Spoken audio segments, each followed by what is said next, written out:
زبیدہ ملکہ کی بخشش کا واقعہ۔ زبیدہ خاتون ایک ملکہ تھیں، انتہائی نیک عورت تھیں۔ اس نے نہر زبیدہ بنوا کر مخلوق خدا کو بہت فائدہ پہنچایا۔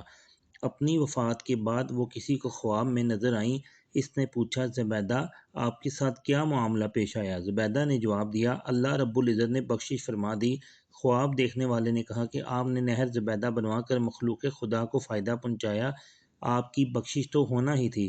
زبیدہ خاتون نے کہا، نہیں نہیں، جب نہر زبیدہ والا عمل پیش ہوا تو پروردگار عالم نے فرمایا کہ کام تو تم نے خزانے کے پیسوں سے کروایا ہے، اگر خزانہ نہ ہوتا تو نہر بھی نہ بنتی۔ مجھے یہ بتاؤ کہ تم نے میرے لیے کیا عمل کیا؟ زبیدہ نے کہا، میں تو گھبرا گئی کہ اب کیا بنے گا، مگر اللہ رب العزت نے مجھ پر مہربانی فرمائی اور مجھے کہا گیا کہ تمہارا ایک عمل ہمیں پسند آ گیا۔